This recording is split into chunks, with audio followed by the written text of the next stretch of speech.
बहुत पुराने जमाने की बात है। किसी बस्ती में एक गरीब चरवाहा रहता था जिसका नाम यूसुफ था। यूसुफ के माँ बाप बूढ़े हो चुके थे। उसका बाप भी चरवाहा था और उसे ये सारी बकरियां उसके बाप से ही विरासत में मिली थीं। यूसुफ रोजाना अपनी बकरियों को लेकर पहाड़ों पर चराने ले जाया करता। यूसुफ एक गरीब आदमी था, लेकिन उसका दिल साफ था और वो अल्लाह पर भरोसा रखता था। यूसुफ दिन भर मेहनत करता, बकरियां चराता और वापसी पर कुछ खुशक लकड़ियां जमा करता ताकि घर जाकर माँ बाप के लिए चूल्हा जला सके।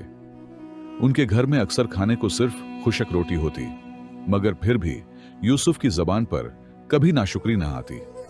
रोज रात को सोने से पहले वो अपने माँ बाप के करीब बैठ जाता और कहता, हम गरीब हैं तो क्या हुआ, अल्लाह तो हमारे साथ है। देखना, एक दिन यही बकरियां हमारी किस्मत बदल देंगी। बस्ती के कुछ बड़े और अमीर लोग उसका मजाक बनाते और कहते, देखो ये बकरी वाला कैसे ख्वाब देख रहा है, जैसे ये बकरियां इसे बादशाह बना देंगी।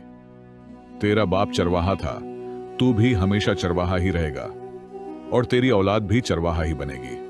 महलों के ख्वाब देखना छोड़ दो। लेकिन यूसुफ उनकी बातें सुनकर सिर्फ हंस देता।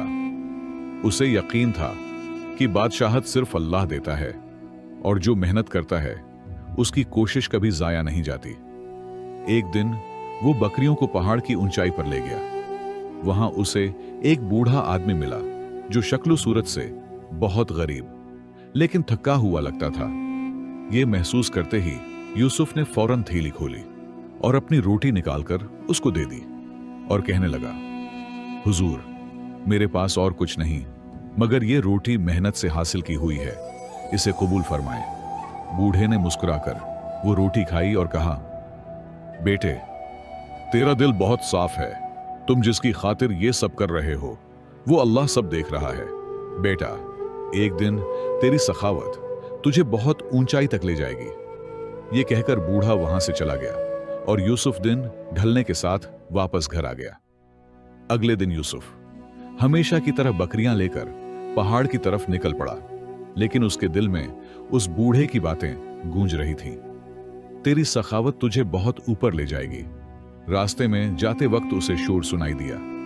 जब वो करीब पहुंचा तो देखा कि एक बकरी गांव के जमीन दार के खेत में घुस गई है और फसल को नुकसान पहुंचा रही है। जमींदार गुस्से से चीखने लगा, ये मनहूस बकरी किसकी है? यूसुफ ने करीब जाकर देखा तो वो बकरी उसी की थी। वो फौरन आगे बढ़ा, सर झुकाया और बोला, हुजूर, ये मेरी बकरी है, माफ कर दीजिए। ये अनजाने में आपकी फसल में चली गई। मैं नुकसान का बदला चुका दूंगा। जमींदार ने गुस्से से उसे देखा और कहा, तेरी बकरी ने मेरी सारी फसल बर्बाद कर दी, तो इसका बदला देगा? तो एक गरीब चरवाहा, तेरे पास तो चप्पल भी टूटी हुई है। इतने में बस्ती के कुछ लोग वहां आ गए। कुछ लोग यूसुफ का मजाक बना रहे थे और कुछ लोग खामोशी से तमाशा देख रहे थे। तब जमींदार बोला, अच्छा, अगर तू वाकई ही इस नुकसान का बदला चुकाना चाहता है तो अपनी सबसे अच्छी बकरी मुझे दे दे, वरना मैं बस्ती की पंचायत बुलाकर तुझे यहां से निकाल दूंगा। जमींदार ने जो बकरी मांगी वही वो बकरी थी जो सबसे ज्यादा दूध देती थी। यूसुफ के लिए वही बकरी मां बाप के इलाज और घर के खर्चे का वाहिद सहारा थी। यूसुफ की आंखों में आंसू आ गए, लेकिन उसने खामोशी से बकरी की रस्सी जमींदार के सामने कर दी और कहा, अगर ये बकरी लेने से आपका गुस्सा कम हो जाए तो मैं अल्लाह की रिजा के लिए अपनी बकरी कुर्बान कर सकता हूं, लेकिन मैं कभी भी लड़ाई झगड़ा नहीं करूंगा। यह सुनकर लोगों में खामोशी छा गई। सबको लगा था कि यूसुफ इनकार करेगा, मगर उसने चुपचाप ईमानदारी को अपना लिया। जमींदार ने बकरी की रस्सी हाथ में पकड़ी और कहने लगा, आइंदा अपनी बकरियों को संभाल कर रखना। दोबारा अगर मेरे खेत में दाखिल हुई तो फिर तेरे पास कीमत अदा करने के लिए कुछ भी बाकी नहीं रहेगा। यूसुफ ने जमींदार की बात को सुना और अपनी बकरियां लेकर घर की तरफ रवाना हो गया। यूसुफ जब घर गया तो उसके पास उसकी सबसे खूबसूरत बकरी नहीं थी, जिसे न देखकर उसके माँ बाप परेशान हो गए और उससे उस बकरी के बारे में पूछने लगे, जिस पर यूसुफ ने उन्हें अपने साथ बहता सारा माजरा सुना दिया, जिसे सुनकर यूसुफ की मां रोने लगी और कहने लगी, वो जमींदार बहुत जालिम निकला। आखिर उन बकरियों ने उसका कितना नुकसान कर लिया होगा। इतनी सी बात के बदले उसने कितनी महंगी बकरी तुमसे छीन ली। अल्लाह उससे उसका हिसाब जरूर लेगा। यूसुफ का बाप कहने लगा, लेकिन हमारा क्या होगा? हमारे घर का दारू मदार तो उसी बकरी से चल रहा था, अब हम क्या करेंगे? इस पर यूसुफ कहने लगा, कोई बात नहीं बाबा, हम अल्लाह पर भरोसा कर लेंगे। ये सब आप ही ने मुझे सिखाया है। अल्लाह हमारी मदद जरूर करेगा। अब यूसुफ की जिम्मेदारी दुगनी हो गई। वो सुबह के वक्त अपनी बाकी बकरियां चराता और दोपहर के वक्त घर आकर किसी काम की तलाश में बाजार की तरफ निकल जाता। उस वक्त कभी उसे काम मिल जाता तो कभी न मिलता, लेकिन किसी भी तरीके से वो अपने मां बाप के लिए खाने का बंदोबस्त जरूर कर लिया करता था, खुद चाहे उसे कई दिन फाकों में गुजारना पड़ते। लेकिन वो कभी अपने मां बाप पर यह बात जाहिर न होने देता। वो यही कहता कि वो बाहर से खाना खाकर आया है। यूसुफ की जिंदगी बहुत मुश्किलात का शिकार हो चुकी थी। दिन को वो बकरियां चराता, दोपहर से रात तक मेहनत मजदूरी करता। कभी उसे खाना मैसर होता तो कभी न मिलता। इसके बावजूद उसका भरोसा अल्लाह पर कायम था। रात के पिछले पहर अल्लाह के हुजूर सजदे में गिरता और अल्लाह से इल्तिजा करता, या अल्लाह, तू ही रिस्क देने वाला है और तू ही मुश्किलात को दूर करने वाला है। मेरी जिंदगी में आसानियां पैदा फरमा और मेरे बोझ को कम कर दे। लेकिन अल्लाह को शायद उसका यह बंदा बहुत पसंद था और वो उसे मजीद आजमाना चाहता था। अगले दिन यूसुफ सुबह सवेरे उठा और अपनी बकरियां पहाड़ों की बजाय जंगल की तरफ ले गया। उसने सोचा कि जंगल करीब है और वो वहां बकरियों को चराकर जल्दी से घर वापस आ जाएगा और फिर जल्दी ही बाजार में काम ढूंढने चला जाएगा। लेकिन वो है नहीं जानता था कि उसका यह फैसला उल्टा पड़ने वाला है। जंगल में पहुंचकर उसने बकरियों को चरने के लिए छोड़ दिया और खुद एक दरख्त पर चढ़कर फल तोड़ने लगा। इतने में वहां पर एक खूनख्वार शेर आ गया और देखते ही देखते उसकी बकरियों को अपनी खुराक बना गया। लेकिन वो दरख्त पर चढ़ा अपनी बकरियों को शेर का शिकार होते देखकर रोने लगा। लेकिन वो उन्हें बचा भी नहीं सकता था, क्योंकि शेर उसे भी नुकसान पहुंचा सकता था। कुछ देर के बाद जब शेर वहां से चला गया तो वो नीचे उतर आया। यही बकरियां उसका आखिरी सहारा थीं और अब ये सहारा भी उससे छिन चुका था। यही सोचते हुए वो जमीन पर बैठा रोने लगा। या अल्लाह, हमारे हालात तो पहले ही बहुत तंग थे, अब मजीद मुश्किलात पैदा हो जाएंगी। मेरे माँ बाप बूढ़े हैं, अब मैं अपने घर का गुजर बसर कैसे चलाऊंगा, क्योंकि माँ बाप तो इस हैं काबिल भी नहीं कि वो कुछ कर सकें। आज फिर वो मायूसी के साथ अपने घर की तरफ रवाना हुआ। जब वो खाली हाथ घर दाखिल हुआ तो उसके माँ बाप परेशान हो गए और बकरियों के बारे में दरियाफत करने लगे। यूसुफ रोते हुए जमीन पर बैठ गया और अपने माँ बाप को बताने लगा कि कैसे उसकी आंखों के सामने एक खूनख्वार शेर उसकी बकरियों को हड़प कर गया। यह सुनकर उसके माँ बाप भी परेशान हो गए और कहने लगे, अब हमारा क्या बनेगा? हमारे पास तो कुछ भी नहीं रहा। यही बकरियां हमारा आखिरी सहारा थीं। मेहनत मजदूरी का क्या है, वो तो कभी मिल जाए और कभी ना मिले। अब हमें इस उम्र में फाकों में दिन गुजारना पड़ेंगे। ये बात सुनकर यूसुफ कहने लगा, नहीं बाबा, चाहे कुछ भी हो जाए हमें अल्लाह पर भरोसा रखना चाहिए। मुझे कुछ भी करना पड़े, मैं आपको भूखा नहीं मरने दूंगा। यूसुफ ने अपने आंसू साफ किए और फौरन उठकर बाजार की तरफ चला गया और बाजार में जाकर काम की तलाश करने लगा। वो घर से ये ठान कर आया था कि वो किसी भी काम में बेइज्जती महसूस नहीं करेगा। उसे चाहे कुछ भी करना पड़े तो जरूर करेगा, क्योंकि अब बात जिंदगी और मौत की थी। थोड़ी देर के बाद उसने एक ताजिर को बाजार में खड़े देखा। वो ताजिर शायद किसी की तलाश में था। यूसुफ उसके पास गया और कहने लगा, हुजूर, अगर आपको किसी मजदूर की तलाश है तो मुझे बताएं। आपको जो भी काम है मैं वो काम करने के लिए तैयार हूं। जिस पर वो ताजिर कहने लगा, नहीं, मुझे किसी मजदूर की तलाश नहीं है। मेरा माल कल बगदाद से आएगा। अभी मुझे किसी ऐसे नौकर की तलाश है जो मेरे गोदाम की सफाई कर सके, ताकि माल आने से पहले पहले गोदाम मुकम्मल तौर पर साफ सुथरा हो जाए। जिस पर यूसुफ कहने लगा, हुजूर, मैं आपका गोदाम साफ कर देता हूं। जिस पर ताजिर उससे कहने लगा, तुम शक्लो सूरत से कोई इतने मामूली नौकर तो नहीं लगते, तो फिर तुम ये काम क्यों करना चाहते हो? जिस पर यूसुफ ने जवाब दिया, हुजूर, मैं मजबूर हूं और इस वक्त में इससे भी कमतर काम करने के लिए तैयार हूं, क्योंकि मैं अपने मां बाप को भूखा नहीं मार सकता।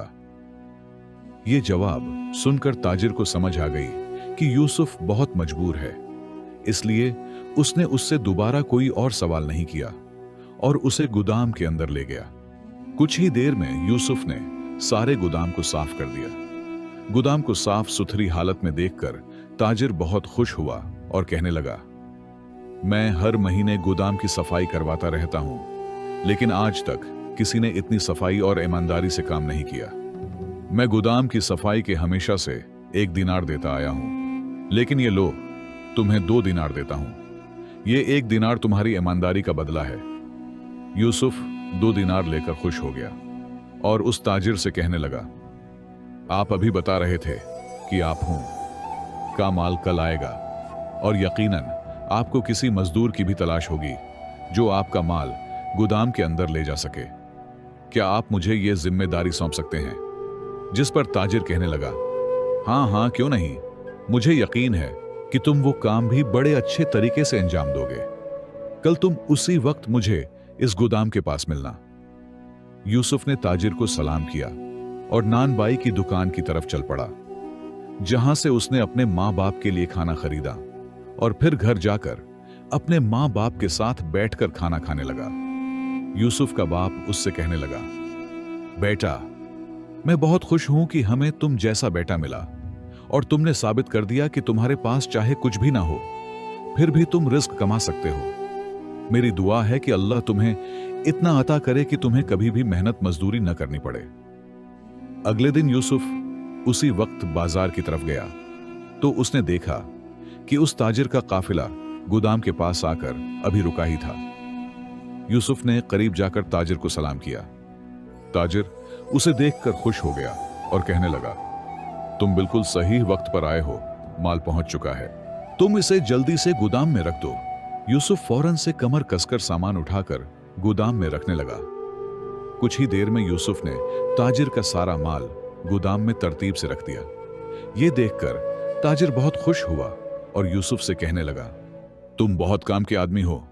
हाथ से पहले जितने भी मजदूरों ने मेरा माल गोदाम में रखा, उन्होंने मेरा माल कभी भी इतनी सफाई और तरतीब से गोदाम में नहीं रखा।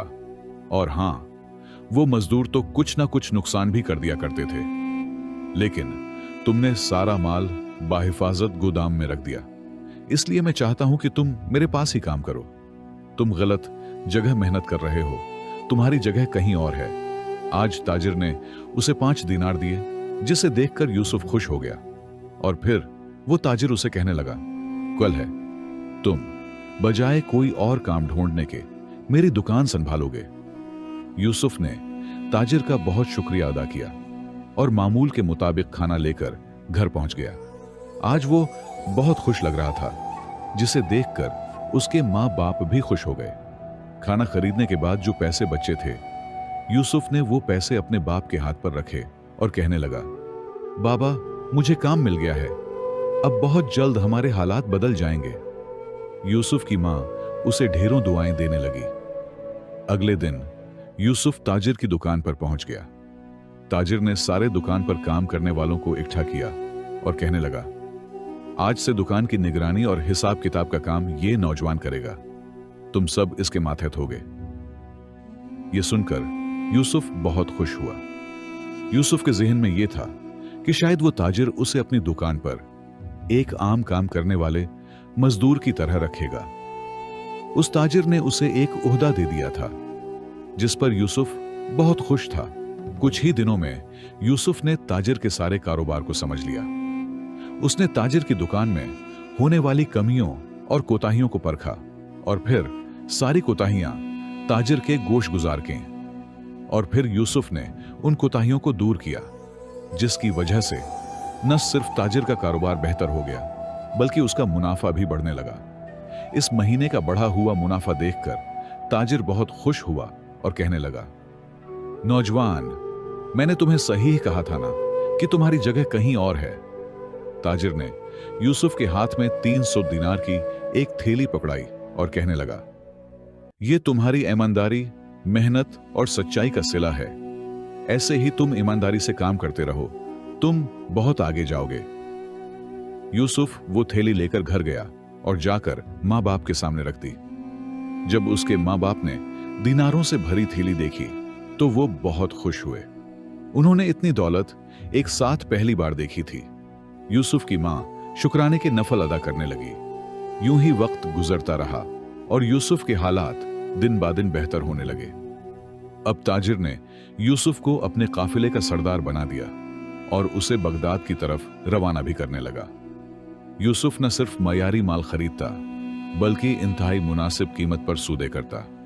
इससे पहले जो कोई भी ताजिर का माल खरीदने आता था वो महंगा खरीदता और माल गैर मयारी होता और पैसों का भी गबन होता था। यूसुफ ये काफिले के साथ ताजिर के गोदाम पर वापस आया और माल को गोदाम में रखा गया तो ताजिर माल को देखकर हैरान रह गया। इस बार लाया गया माल ज्यादा मयारी और कीमती था और उनकी कीमतें भी बहुत मुनासिब थीं। यूसुफ ने जब रुपए पैसे का हिसाब एक पर्ची की सूरत में ताजिर के सामने रखा तो ताजिर एक दफा फिर से हैरत में डूब गया और यूसुफ से कहने लगा, तुम मेरे लिए किसी सोने की चिड़िया से कम नहीं हो। आज तक मैंने भी इतना मयारी माल इतनी मुनासिब कीमत में नहीं खरीदा और मेरे अलावा जो भी काफिले के साथ गया वो भी इतनी कामयाब तजारत के साथ वापस नहीं लौटा। तुमने वो कर दिखाया जो कभी किसी ने नहीं किया। मैंने तुम्हें जिस काम में लगाया तुमने उसे इंतहाई अच्छे तरीके से सर अंजाम दिया और जिस चीज को हाथ लगाया वो सोना बनने लगी। यकीनन तुम दाद के काबिल हो। आज से तुम मेरे आधे कारोबार के मालिक हो, क्योंकि इस कारोबार को तुम ही उस मकाम तक लेकर गए हो। यूसुफ के हालात अब बिल्कुल बदल चुके थे। जिस जगह पर उसकी झोंपड़ी थी उसी जगह उसने आलीशान महल नुमा घर तामीर किया। वो लोग जो यूसुफ के ख्वाबों का मजाक उड़ाते थे अब वो उसी के दर पर हैं, मदद मांगने के लिए आने लगे। लेकिन यूसुफ ने उनसे कभी मुंह नहीं मोड़ा बल्कि बढ़ चढ़कर उनकी मदद की। उसने बहुत से गरीबों के घरों में राशन तकसीम किया। एक दिन यूसुफ अपनी दुकान पर बैठा था कि उसकी दुकान में एक भिखारी दाखिल हुआ। उसकी हालत बहुत खस्ता लग रही थी। वो सदा लगाने लगा, अल्लाह के नाम पर कुछ दे दो।